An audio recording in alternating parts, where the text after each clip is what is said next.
My name is Spencer Higa, and you're listening to the Drop Jaw Flies podcast. Boom! I've only have one tool to tie the fly, and his name's Jason.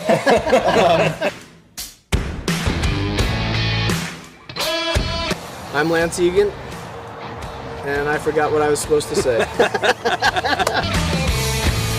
This guy worked out eating a donut. Just stick him solid. Welcome to the Drop Jaw Flies podcast, your source for fly fishing talk, tips, and stories.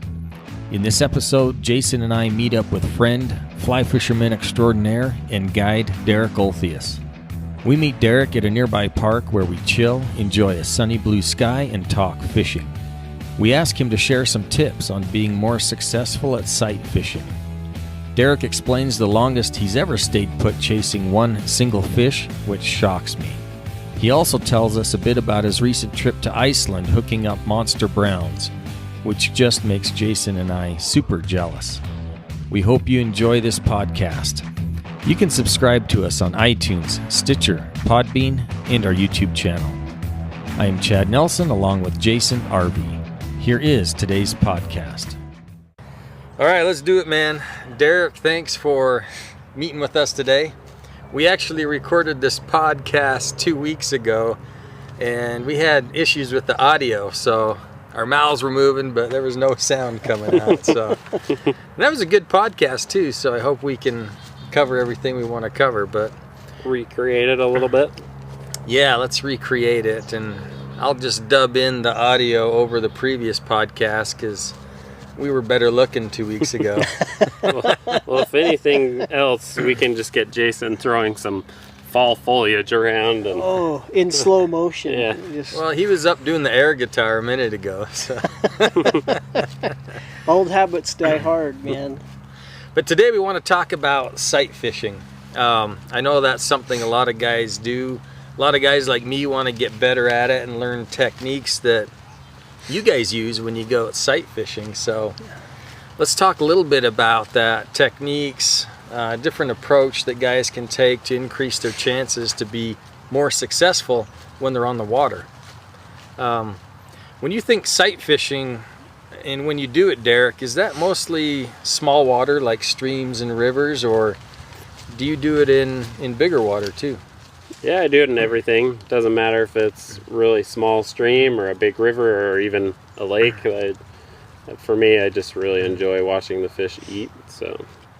So when I called you and when I say sight fishing, what are some of the things that come to mind in regards to techniques and a different approach that guys should take to be more successful?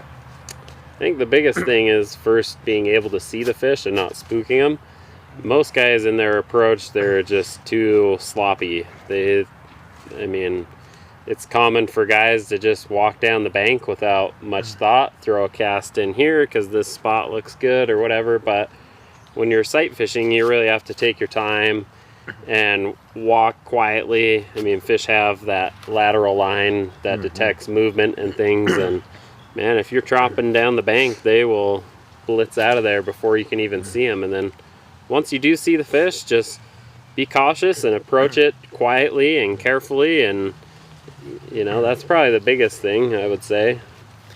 Do you try it more from the bank or when you're waiting, or both? It just depends on the situation. I usually start out from the bank and try and find some kind of a higher vantage point, and then as I'm moving it into position and things, I'll come down into the water if needs be. But for the most part, I would say that I try and stay up high so I can see down into the water easier. So you mentioned, watching fish feed. Jason, is there a difference between small fish and bigger fish behavior when it comes to sight fishing? Oh, man. If I see the little fish, I just ignore that. Because, I'm out of here. Yeah, there is. The little fish seem to be not bothered a lot of times by your presence sometimes. But it's the big fish, the smart fish, the ones that have been around the block that conceal themselves better, and you have to do more work to be able to find them. And so I think identifying where the big fish like to hang out and then go to those spots, and then kind of take Derek's approach where if you're at the level of the water, you're probably not going to be able to see very well in. So if you do take a higher vantage point where you can conceal your presence and then look over, that's how I would approach it too. Yeah, those big fish seem to be, especially if they're comfortable, big fish are lazy fish. Is that an accurate statement? Yeah, I would say very accurate. What Jason was saying is essentially, he passes by a lot of the smaller fish and they don't seem to care that you're even there. And I think what it comes down to is bigger fish are very methodical. They're almost lazy. They, if they're feeding, they move this much to feed, versus a little fish might run over here, grab something, run over here, grab something, and come back. A big fish knows that that's a waste of energy, and he sticks to small movements or ambush situations. Yeah. So when you're sight fishing those big guys, then your approach to it, your presentation is very important, correct? Yeah, absolutely. You have to. A big fish, for the most part, unless he's ambushing something, isn't going to move very far for a fly. If you are fishing a nymph and trying to sight fish, a 26-inch brown, chances are that brown isn't going to move 4 feet to eat your nymph. He might ambush your streamer and move that far, but for a nymph or a dry fly, it's just not worth it. Yeah. All right, so both of you mentioned being able to see into the water, and Derek, I know probably the number one tool on your list is sunglasses. Talk about that for a sec. What's so important about them, and maybe your favorite kind, and then let's talk lens color. Well, for me, sunglasses are by far the most important tool. Like, as a guide and just as a fisherman, my glasses are it. And so, I really like Smith glasses personally. There's a lot of great companies, Costa, Oakley, so many good glass manufacturers out there, but I've just found that Smiths fit my face comfortably. The lenses are really good and they're durable, so I stick with those. So yeah, they've got those new chroma pops that are supposed to be awesome lenses, right? Yeah, some guys like the chroma pops. I like the polar chromatic ones. So when you're in the high, direct light, then they will go darker, and when you're in low light, cloudy conditions, then they'll lighten up a little bit. So the chroma pops aren't my game, but definitely guys love chroma pops. Now, lens color, how does that play a difference? Because you got blue lenses, bronze, different colors, reds, even yellows. I think it plays a big difference. I don't know, have you found that, for me, I like the lighter colored lenses because they're more versatile on low light, but... Well, yeah, where we're streamer fishing a lot in low light, morning and evening, probably a lighter lens is good for that. But where we've fished lakes a ton, Derek, I've gone to a darker mirror because of the huge glare that comes off. But if I was going to fish a river, I would want the amber or the light amber, almost yellow. And then when maybe the brighter part of the day, maybe a copper lens for that. But you could end up with a bunch of pair of glasses, and I've been there before.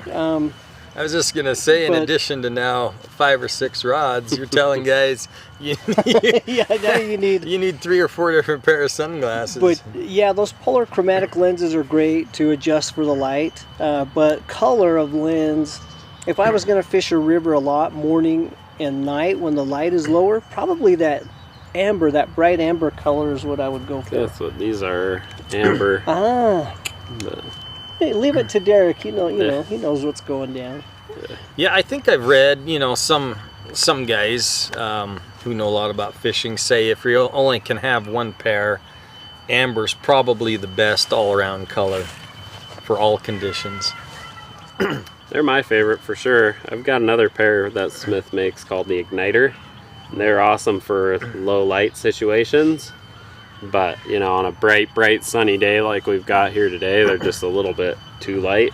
But for, you know, like a lot of your saltwater stuff, or even just super cloudy days, then I switch out to those ones. But if you're having a bad day on the river, it's always good to have a pair of rose-colored lenses, you know, to make you happy.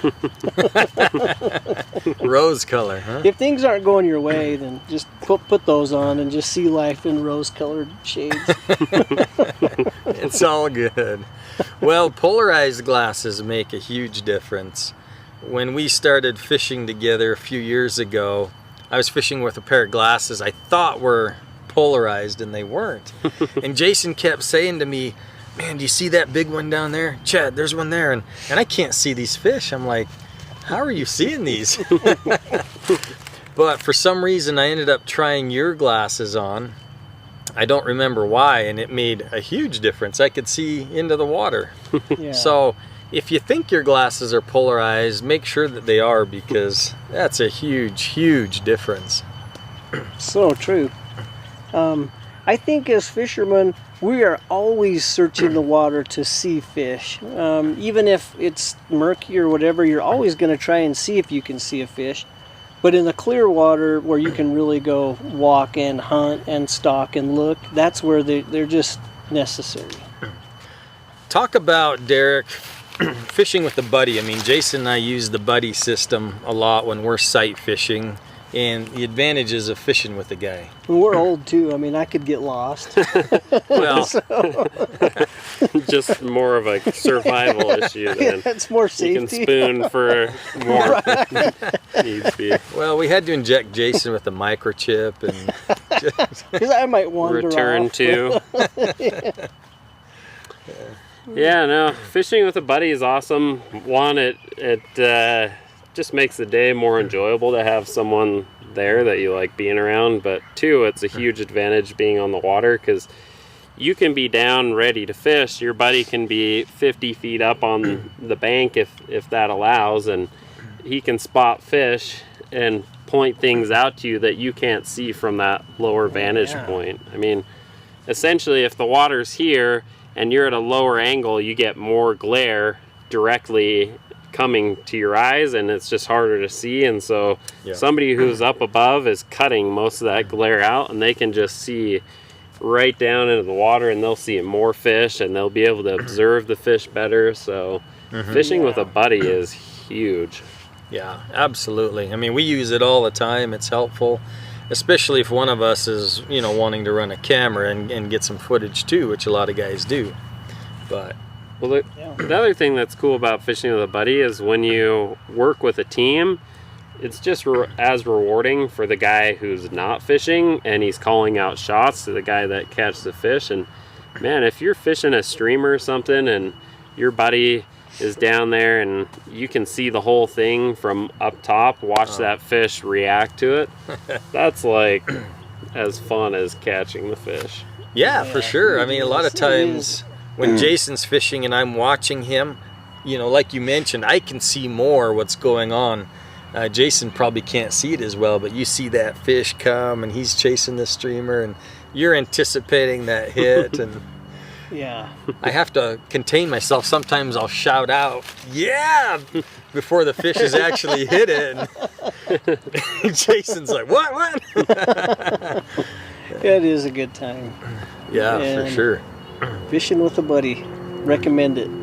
Super fun. Okay, so Derek, say you get to the water that you're fishing, you're walking the bank, and you see a big fish. Now, you mentioned earlier watching their feeding pattern. How long will you sit and observe a fish before you decide to go after him? As little as possible, meaning that I don't want to sit there and watch him for 15 minutes because he might move off. But I want to watch him long enough to see if he's feeding and how he's feeding. You know, is he moving back and forth slightly through the current eating a nymph, or is he raising up through the current eating an emerger or a dry fly, or when another fish comes into his area is he acting aggressively? And then I can make a decision. Okay, I need to use like a dry dropper, I need to go just a nymph, or I need to throw on a streamer and rip a streamer past him. So just long enough to see what kind of behavior he's displaying. So before you get to the river, do you ever tie on and know what you want to fish that day? Or do you wait, get to the river, observe what's going on, and then decide on a fly? If it's a river that I fish very often, then I'll come pre-rigged and ready and make adjustments as I need to. But most of the time what I try and do is come to the river, observe a little bit, you know, get an idea, and then I oftentimes will bring 2 rods with me. I'll bring a streamer rod and I'll bring a nymph rod. And you know, for me, I want a big fish, and the chances of a big fish eating a dry fly are slim. Yeah. And so I come prepared with a nymph and with a streamer. And then when I see that fish, I don't have to make necessarily a lot of adjustments. I'm ready to go with any of his behaviors. Yeah, I mean, there's a lot of reports that show that fish do 90% of their feeding under the water. So more often than not, better chance of success with either a nymph rig or a streamer, right? Oh yeah. Okay, so Derek, you decide what you're gonna tie on, you go after it. How long do you work that fish if he doesn't hit the first or second time? Well, for me, it's when I go out, I don't do a lot of fishing. I'm not out there just casting and casting and casting. So what I do is I walk until I find a fish that interests me, and I say, yeah, that fish has to be caught. Like, I want to catch that thing. And so I've sat on fish for literally 4 or 5 hours trying to catch them. And as long as they sit there and they're giving me an opportunity, I'll switch out flies and rigs and stuff and give them 10 minutes to rest and not see me or see a fly going by them. Yeah. And then I'll come back in, and with a new setup I'll try them again. But yeah, I've sat on fish for hours and hours. Wow, just one fish, huh? Just one fish, yeah. It's awesome. Well, it is. I mean, man, you fish however you want to fish. Some guys want to go out and just be hauling in fish all day long, and they don't care how big they are, 8-inch, 10-inch. Other guys just want that one. I just want the one. And that's the great thing about fishing. You can do it however you want. Yeah. What about you, Jason? What's the longest you've ever sat on a fish? I don't know. It was hours. You know, on the Green River, especially, where you can go walk the bank and you can pick one out, and as long as, like what Derek was saying, as long as they stay in that spot and give you the opportunity, why leave? It's a fun game. You know, why, if he's going to keep eating, then it's so fun to go through your stuff and see what you can find and how you can present it to see if you can get him to eat. It's a video game for adults, I think. I love that. Well, and kudos to you guys. I mean, if you can sit on a fish that long, that means you're doing a lot of things right, staying undetected, and having the patience to do that. I don't know if I could do that for 4 hours. I think if you saw like a high 20-inch fish, you would do it, you know, because it's just hard to leave that. It's like leaving a bundle of money on the ground. You have to go get that. It's just, I mean, I know you hunt a lot. For me, it's just the whole hunting aspect, but I think it was Court Boyce that told me, you know, sight fishing is just like hunting, but then the added twist is that you have to convince the fish to pull the trigger on itself. You know, you have to do something that convinces that wild creature, hey, yeah, this is something worth eating, and bang. Yeah, so in some ways it's more challenging than hunting. In hunting, you gotta find the big game animal, get into position to get a shot, but then you're in control of pulling the trigger. Yeah. You have to make the shot, but yeah, convincing that big, smart brown trout to take what you're presenting him. That's good job, Court. Yeah, good analogy. That was good. That was good. Awesome. So Derek, I wanted to ask you, you guys just got back from Iceland. well, a month ago or so with the Western Water Media guys. Tell us a little bit about that trip and maybe how sight fishing was over there on those big sea run browns. It was awesome. Yeah, it was so much fun. The water in Iceland is the most clear water I've ever seen. It's absolutely crystal clear. And the first day that we got there, we had a really good sight fishing opportunity. The water was just crystal clear, and there were big fish that you could see moving in. And you wouldn't necessarily see the fish eat your fly, but you would see a fish swim by through an area, and you would make casts to that fish and come tight on them. But yeah, I mean, we had dry fly hatches, we had good sight fishing opportunities to a lot of Arctic char and stuff.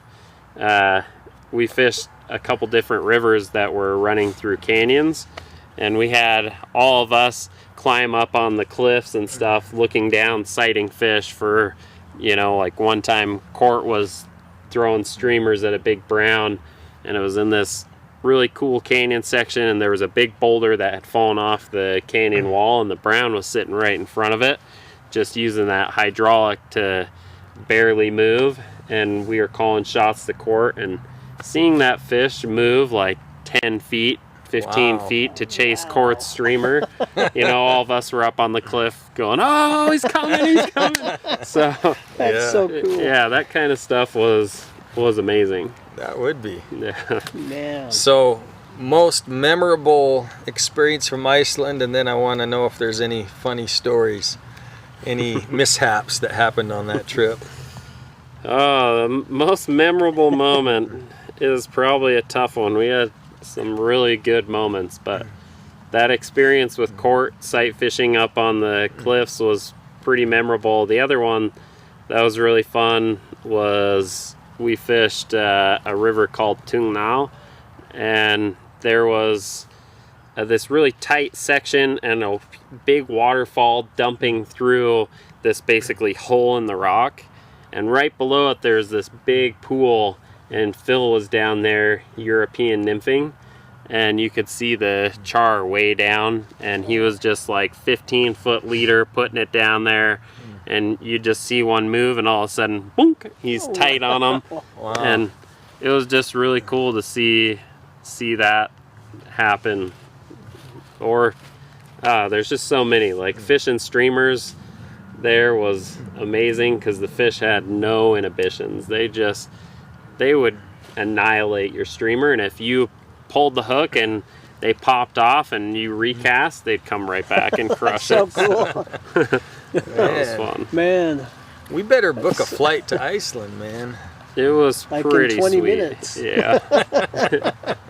It was. I really hope I get to go back. I mean, the size of fish there is crazy. I mean, when we fished Lake Thingvallavatn, and our guide, we were so excited at 30-inch fish, and he was like, That's normal. that's okay. Like, it's a good fish, but it's not great. And, he's like, we're looking for the fish that are like 36 to 40-inch browns that are 20 to 30 pounds. Yeah, that's So- awesome. I can't even imagine. Did you guys spend more time on rivers or lakes as well? More time on rivers. We fished lakes for the first 4 days we were there, and then the rest of the trip was all rivers. So Awesome. Amazing. Can't wait to see that footage. we got some. I think we got some really cool stuff. Iceland's a cool place. So you guys obviously filmed, and you're going to make a movie for the upcoming film festival. What's the name of this movie that you guys are doing? I think it's going to be called The Hidden. The Hidden. The Hidden. Yeah. Okay. So look for that film from Western Water Media, upcoming film festivals. Can't wait to see it. Yeah, it was a fun trip. It was super fun. Full of some different experiences, like eating sheep face. I was just going to ask, how is the food over there? With eyeballs, too? With eyeballs. I've seen Bear Grylls do it. He's eating the eyeballs and testicles and everything. Oh yeah. So the food was actually really good. If you were going to Iceland, it was awesome. We ate some weird stuff, but that was really good, like horse. It was delicious. We ate different cuts of meat off of sheep and stuff they have like a national marinade that's in all the grocery stores there, and it was really good. But we also ate some super weird stuff, like they make this sheep face jelly is what the guide called it. Yeah. It's like a spread that you put on bread, but it's like gelatin with chunks of sheep face in it. So it comes in a package that's in a gelatin form, and you pull it out of the package and put it on your bread and just kind of spread it. And was it raw too? No, it wasn't raw, but it was cold and it was disgusting. Did they make it sweet? If you said it's disgusting, it's probably not sweet. I've eaten a similar thing, but it was basically raw ground beef. Just really ground and minced up, and they just made it into this paste spread, and you put it on bread and eat it. And I'd eaten 2 slices of bread with it on before anyone told me what it was, and then I was grossed out. Yeah, the worst one was the sheep face, though. Like they took an entire sheep face and they boiled it, and you just cut out the eyeball, and there were parts of the meat that actually weren't bad, but there were other parts that were just so gross, and it was cold. It was super cold, so you're like eating a cold, sloppy eyeball. Were they serving it to you like in jest, or were they like, this is our country's food, you are going to eat this, or how was that served to you? So we had 2 guides, and one of them was just your average Icelandic guy, and apparently the other one, our guy said, grew up with a silver spoon in his mouth, right? So the one, Gunnar was his name, said, no, I don't eat that stuff, I'm not into that. And Christian was like, this is what we eat in Iceland, and you guys came to Iceland, you're going to experience Iceland. And he said, you're going to try some of our food that I grew up eating. Well, as you're choking it down, you just got to think about those 30-inch browns. Yeah. I'm doing this for that 30-incher. Yeah. Yeah. Rotten shark's meat, that was another one that we ate. Yeah. So there's a Greenland shark, and if you've ever seen them, they're like the ugliest fish. Yeah. Their teeth are awesome. Yeah, they do have cool teeth. But they're poisonous, and so when they catch them and kill them, they hang them out to dry, cut them up, and then they put their chunks of meat in boxes and leave the boxes out there for months because the toxins get flushed out of it, but it rots while it's in there. It's all like fermenting and rotten, and whew, that stuff is potent. Oh, man. Dude, did you like vomit? Oh, it was pretty smelly, gross stuff. I think it's called Hogarth. We nicknamed it Hot Carl. Something schemed up at Hogwarts? It was not tasty, but man, he loved it. He ate that stuff like candy. Christian, our guide, he just was popping chunks of fermented shark meat in his mouth. He was a pretty funny guy. He was a character for sure. That's disgusting. Let's talk about sight fishing again. That's nasty. All right, any funny story come to try mind? that, Hot Carl. Yeah. Yeah. Oh man, I think probably the funniest story, the biggest mishap that we had while we were there was Christian is a single guy, and he's just was on Tinder all the time. So one night we were staying in this hotel, and there were a couple of ladies there, and Christian just couldn't wait to get back to him. So we are out in the middle of nowhere in Iceland, and Christian's just like... Did he know these girls, or did he just think they're cute? He just thought they were cute and just wanted to, work his magic on them. So we're in the middle of nowhere, an hour away from our hotel, and Christian just is like, we gotta go, and it's getting late at night, but it never really gets dark there, so we're not worried, we're fishing and having a good time, and Christian is just like, hey, well, you guys, you know the way back, I'll see you later. And he blitzes out of there. So we keep fishing and catch a couple more fish, and we take off. We start heading home, and we're crossing this river, and there's a waterfall down below us. And this is a big river, and we borrowed Gunnar's Land Rover. So we think we're on the exact path. You know, you can see where it comes into the river and where the road goes out. So we just go right down the tube there, and all of a sudden, bam, we hit something. And Phil's driving, he puts it in reverse. We're not moving. I jump out of the car, I'm still in my waders from fishing, and water starts coming in through the door. And I hurry and jump out, and I think Phil or Cord or Spencer or someone crawls through the window because they didn't want to open the door. And it turns out we are high centered on a boulder that's like just massive. So we're stuck in a river, and we just think, man, we're toast. We just probably took out the oil pan. So we're looking in the water, there's no gas or oil, so we think, okay, maybe we're all right. And we're working out how to get this thing off, and all of a sudden Phil just comes over, and Phil grew up on a farm. He must be superhuman or something, but he literally lifted the car off by himself like 4 inches and pushed it back before we were even ready. And then the rest of us joined in and, did the 1, 2, 3 and pushed and got it off. The rock was luckily shaped kind of, like a triangle, had a slope on it. So once we got off the top of it and pushed it back, we just slid right off. Awesome. But yeah, that was, we were pretty worried there for a minute. Those Land Rovers aren't cheap either. No. Yeah. That's a nice vehicle. No, they're nice vehicles. But yeah, we got it sorted out, and we checked under the vehicle, and we got it off, and luckily there was no damage. It had just hit the skid plate and gone up on the skid plate and scuffed it up a little bit. But so does Gunnar know about this? Or? He does know he about does this. now. Yeah, we were like, so Gunnar, we got a story for you. We hope you don't kill us, but we did high center your Land Rover. So, that's awesome. But yeah, Christian thought that was pretty funny too. So yeah, it's probably not the first time that boulder's been hit either. Oh, I'm sure it has been hit several times. Awesome. So Derek, I wanted to ask you too about Trout Academy.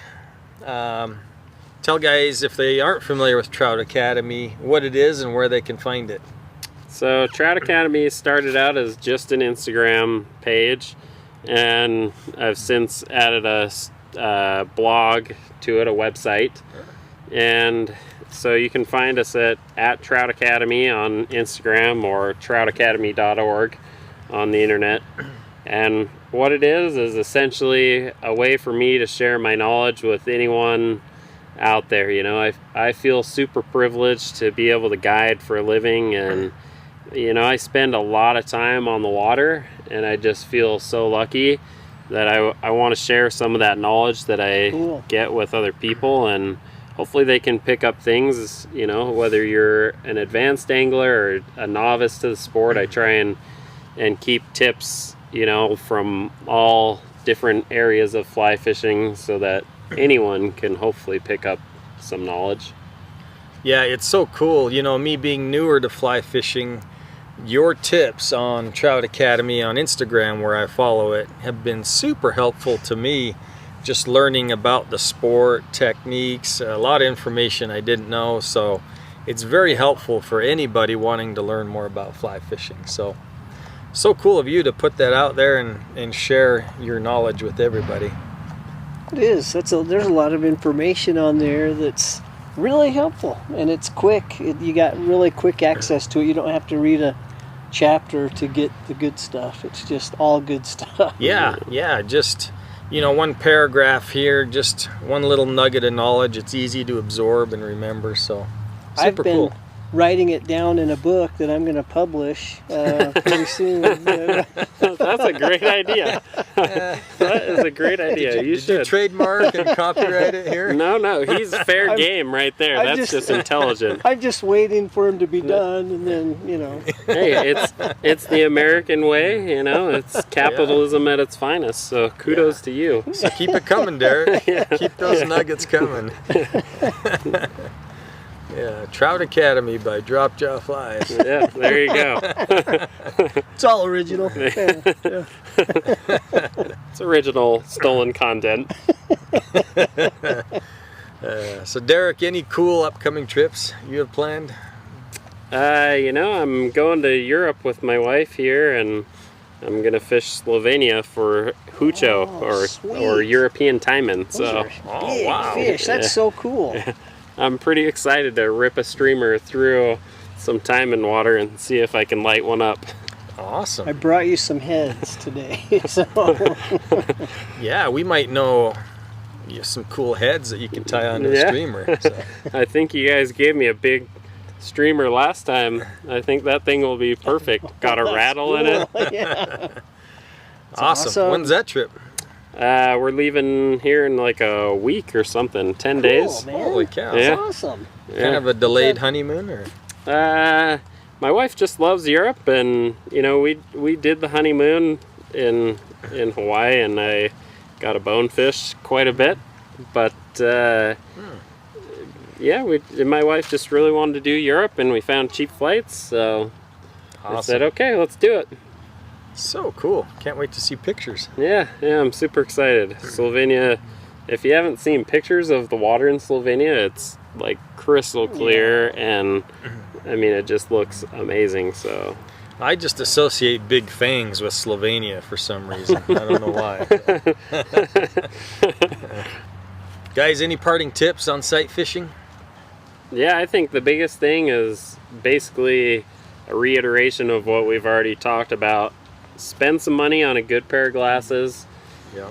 Approach the water carefully, and when you see that big fish or any fish that you want to catch, make sure that you take your time to properly get in place, and you know, don't just wander up to the bank and throw any cast out there. Take some time and put some thought into it, and you know what, I think that anyone that wants to try it out will have a good time. And as we talked about earlier, the cool thing about our sport is you can fish a dry fly, you can nymph, you can sight fish, you can throw a streamer, you can swing flies to fish, you can skate flies. I mean, there's so many enjoyable ways to fish, and this is just one more way to enjoy the sport. Yeah. No, good tip, you know, especially for guys like me that come from the spin fishing world. That's kind of just blind fishing. So the one tip that has been most helpful to me, you know, learning from Jason, is just what you said, Derek, and that's patience. Just slow down, observe the fish, its feeding pattern, its feeding behavior, and then plan your approach based on that. And I think if guys will take the time to do that, they'll find more success. Yeah. I think if they want to do sight fishing, I would do some research and pick a river or find a river that's really clear most of the time, so that you can walk the bank and you have a good shot at doing that. I know for us here in Utah, it's the Green River. It's always clear usually, and it's fun there to go find the fish that you want to catch. But if you find a river like that or a lake that's clear, and just be observant, be patient, you know, be still at times, and find that fish, and then do what it takes to catch it. And it is fun. It's a really cool game. Well, great tips, guys. Derek, thanks again for coming on the podcast. Appreciate having you. Guys, stay safe on all your fishing adventures. Thanks for listening, and as always, remember to stick 'em solid. All right, friends, thanks for listening to the Drop Jaw Flies podcast. Please send us your feedback. You can find us on Instagram and Facebook, and on our website, www.dropjawflies.com. Subscribe to our podcast on iTunes, Podbean, Stitcher, or on our YouTube channel. Now get out there and hook a big one and stick 'em solid.